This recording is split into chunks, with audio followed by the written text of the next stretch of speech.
सर्वात मोठी बातमी पावसासंदर्भात येत आहे शेतकरी मित्रांनो। तर चला जाणून घेऊयात कोणत्या जिल्ह्यात पाऊस पाहायला मिळू शकतो, तर कशा प्रकारे वातावरण राज्यात पाहायला मिळणार आहे। तर शेतकरी मित्रांनो, आता आपण जे आहे ते 1 फेब्रुवारी पर्यंत सविस्तर अंदाज पाहणार आहोत, 1 फेब्रुवारी पर्यंतचा। तर आज जर पाहिलं तर आपल्याला आज काही जास्त पावसाची शक्यता नाहीये, ढगाळ वातावरण आपल्याला पाहायला मिळत आहे। परंतु शेतकरी मित्रांनो, आपल्याला संभाजीनगर, नाशिक, अकोला, नांदेड, संपूर्ण मराठवाडा असेल, संपूर्ण विदर्भ असेल, पश्चिम महाराष्ट्र असेल, या ठिकाणी 28, 29, 30 तारीख, त्यामध्ये शेतकरी मित्रांनो कोकणाचाही भाग आहे। मी तुम्हाला सर्वात आधी जिल्ह्यांची नावे सांगतो।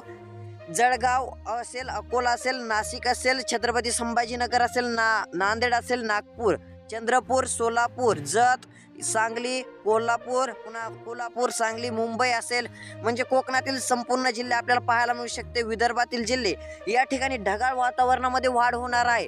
तर आता पावसामध्ये वाढ आपल्याला कधी पाहायला मिळू शकते का? तर शेतकरी मित्रांनो, आपण जर पाहायला गेलं तर आपल्याला जे आहे ते 29 ते 30 तारखे दरम्यान तुरळक ठिकाणी हलक्याशा पावसाची शक्यता पाहायला मिळणार आहे। तर शेतकरी मित्रांनो, त्यात सांगली, सोलापूरच्या ठिकाणी आपल्याला जे आहे ते पाऊस पाहायला मिळू शकतो। व शेतकरी मित्रांनो, आपल्याला 30-31 तारीख जे आहे ते पावसासाठी जास्त पोषक वातावरण नाहीये, राज्यामध्ये ढगाळ वातावरण आपल्याला पाहायला मिळू शकतं। धन्यवाद।